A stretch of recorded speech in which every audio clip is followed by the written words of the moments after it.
चुप रहा ये मेरे भैया गजब फिल्मों के ऊपर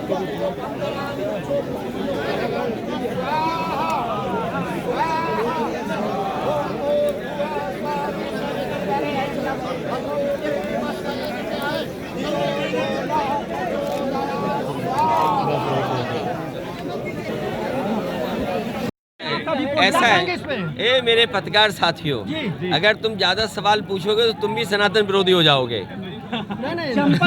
चंपत राय अरे रुक जाओ, एक मिनट, अरे मेरे पत्रकार साथियों, आप अपनी पत्रकारिता का धर्म निभाना और सनातन और जो हमारी भारतीय परंपराएं हैं, समाजवादी पार्टी, समाजवादी लोग पूरी 100% हिंदू या सनातनी परंपराओं को मानते हैं। लेकिन आज जब हम विवेकानंद जी को याद करें,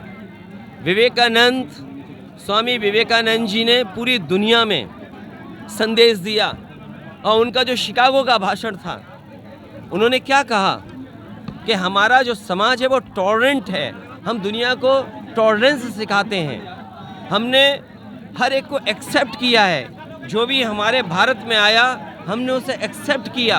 तो ये बताइए, सनातन धर्म के जो आरोप लगाते हैं, हम तो पेड़ को पूजते हैं, हवा को पूजते हैं, आग को पूजते हैं, मिट्टी को पूजते हैं, पानी को पूजते हैं और जितने पेड़ हैं उन सबको पूछते हैं, तो क्या हम सनातनी नहीं हैं? इसलिए इस बहस में मत पड़िए। बीजेपी के लोग जानबूझ करके अगर ज्यादा सवाल आप पूछोगे तो आप भी सनातनी नहीं माने जाओगे।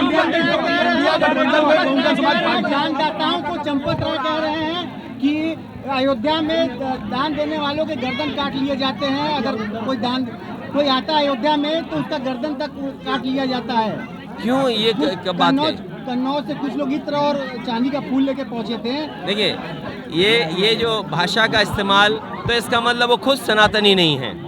अगर वो गले काटने की बात कर रहे हैं और जिनको संविधान और कानून पे भरोसा नहीं है, वो कभी सनातनी नहीं हो सकते हैं। हम बाबा साहब भीमराव अम्बेडकर जी, डॉक्टर राम मनोहर लोहिया और नेताजी जो संविधान को मानते रहे, संविधान को हम मानते हैं, लोकतंत्र को मानते हैं। जो संविधान मानता है वो इस तरह की भाषा इस्तेमाल नहीं कर सकता। बनारस में अभी बहुत सारी मूलभूत सुविधाओं की कमी है, सड़क है, बिजली, पानी।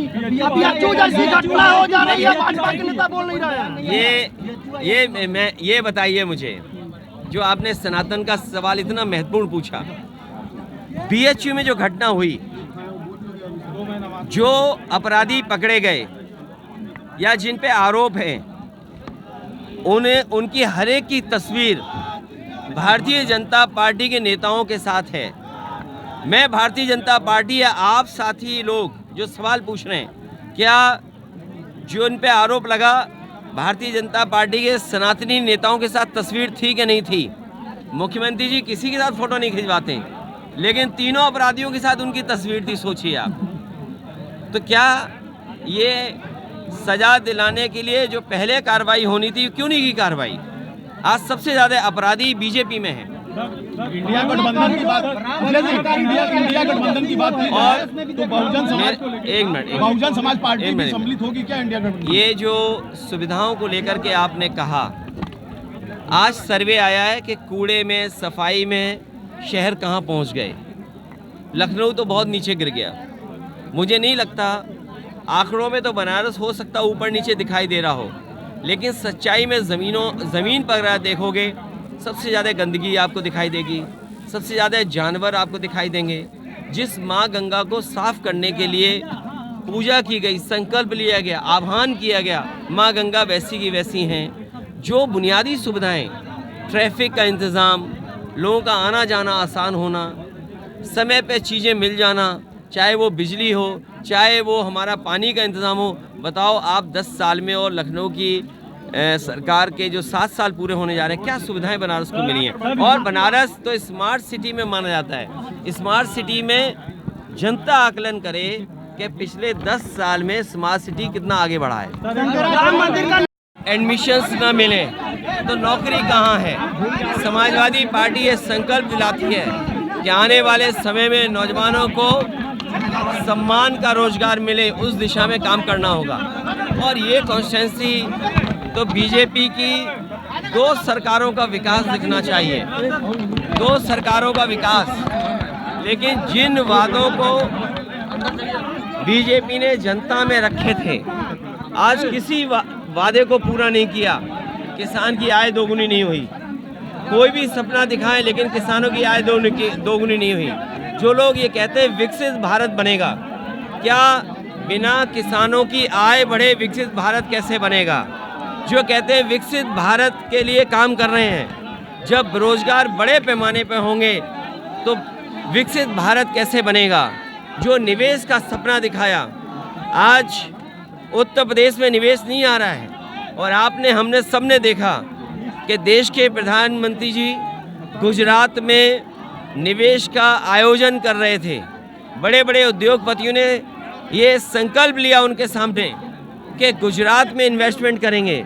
अगर इन्वेस्टमेंट गुजरात में चला जाएगा तो हमारे मुख्यमंत्री जी जो 40 लाख करोड़ का हिसाब लगा करके बैठे थे, उनके पास निवेश क्या आएगा? तो निवेश आ नहीं रहा। सरकार केवल इवेंट, कार्यक्रम, योजनाओं में पैसा डाइवर्ट कर रही है।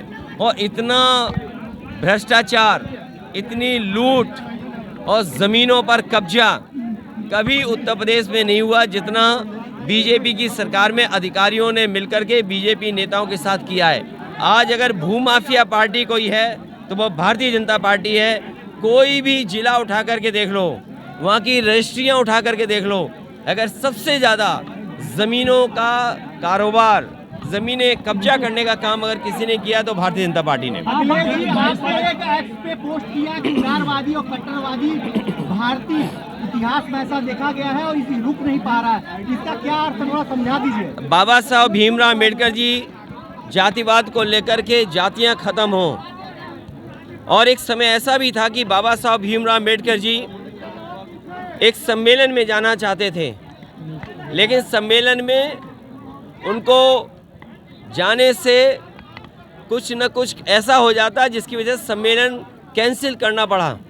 उसके बाद उन्होंने उसी भाषण को अपने ऐसे के रूप में एनिमिलेशन ऑफ कास्ट सबके सामने रखा।